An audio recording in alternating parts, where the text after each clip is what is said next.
strangest things can happen.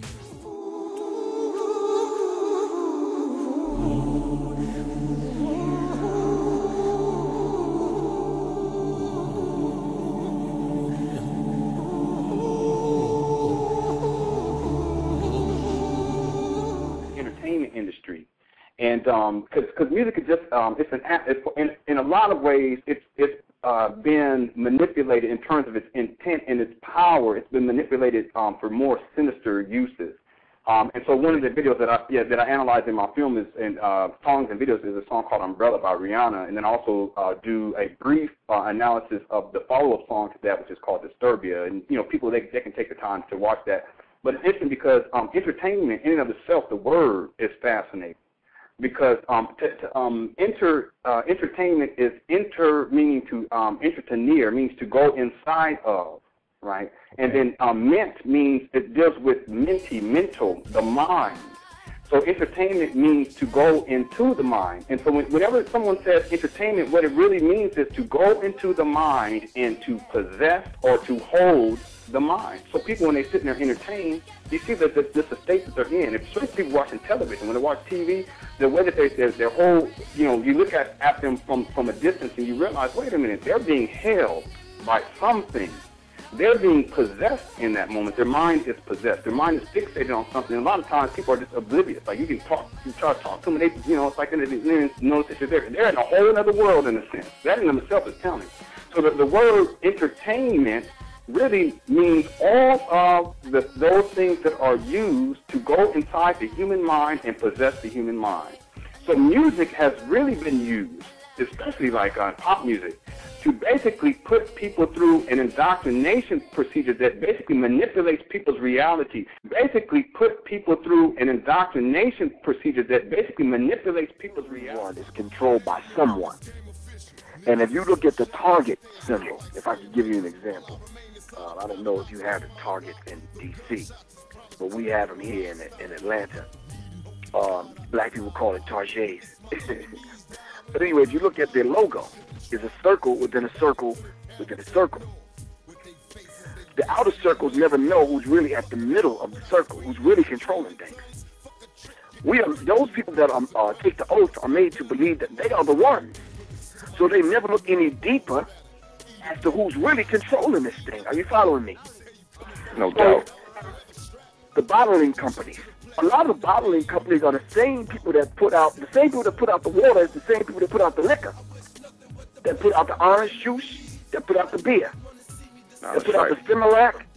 These are the same people. So if we really look close and you look at the fine print, we may look at Coca-Cola and Pepsi and Coca-Cola as being rivals to one another, but they're probably controlled by the same people. Are you following me? Out of sight. The principle that they have called the Hegelian dialectic principle, where they create the problem, they create the reaction to the problem, and then when we cry out for an answer, they are the same ones that give the solution. So it's a three-step process. It's called the Hegelian dialectic principle.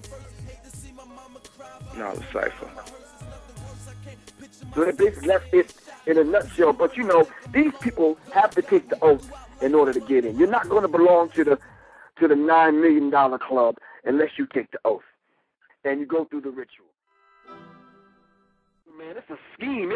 It's designed this way. These people ain't stupid, man. We're dealing with a wickedly wise devil and demon. Yeah, they all bowing down, man. Like what's really good with that? They all. Yo, let me tell you something. Selling out seems like a badge of honor now. Cats can't wait to sell out. Cats can't wait to sell out, man. It's like, dude, what are y'all doing?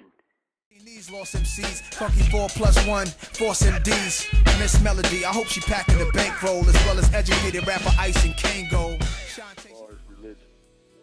I don't believe in religion, and I don't believe in none of them. I don't believe in Buddhism. I don't believe in Christianity, Islam. I don't believe in none of that because I know where the source lies. I know where they got all their information from, and there's no reason to read any of that because you know where the source is, and the source is Egypt, and also originally known as Kemet, and also in Nubia, and Kush, and all the rest of these places. That's where the original spiritual texts were written on papyrus paper. Okay. The word Bible comes from the word papyrus. You see what I'm saying? Everything that you find in the Bible that is an original scripture is lifted directly from the walls and the tombs of Kemet and also in Nubia. Okay. These concepts. There was a book that Ray, that the guy Dr. Ray Higgins was quoting from, and it was actually the book of Genesis was taken from that book. And I was wondering, did you know the name of that book that he was quoting that from? Yeah, more than likely, the name of the book was the Medu-Neter. Okay. But what you need to understand is that when these people were practicing these things, they didn't have a Bible. There wasn't one book that everybody read that they adhered to. These were passed down through word of mouth, and it was also written everywhere on the walls for people to read. You see what I'm saying? It wasn't just one book that everybody had to read. You see what I'm saying? They took the scriptures from the walls and from the pieces of the documents they could find and put it into a book and then passed the book out. And that's just one form of their control and how they were able to do what they do. You know what I mean? Yeah, I feel it. But like I said, man, a good book for everybody, man. If you don't have it, I'm telling you, this is the book that did it for me, and I guarantee it'll do it for you. The Nile Valley Contributions to Civilization by Anthony Browder. That's the one. Okay. That's the one. That'll lead you everywhere else you need to go. But what I'm discovering is that everything, this is something that a brother told me a while ago, you know, because I was on Kemet so hard that I was trying to wake people up with it. And I always talk about Kemet. I say Kemet because that's where the most evidence is. You know what I mean? That's where the most archaeological evidence is, and you can go there to this day. We go there right now. If I had to go, I'll come get y'all. We get on a plane, private plane, and fly there right now. And we go inside them tombs, inside them pyramids, and see the originals written on the wall, carved right in the wall for us. Your ancestors 7,000 years ago carved that in the wall for you, and it's still there right now.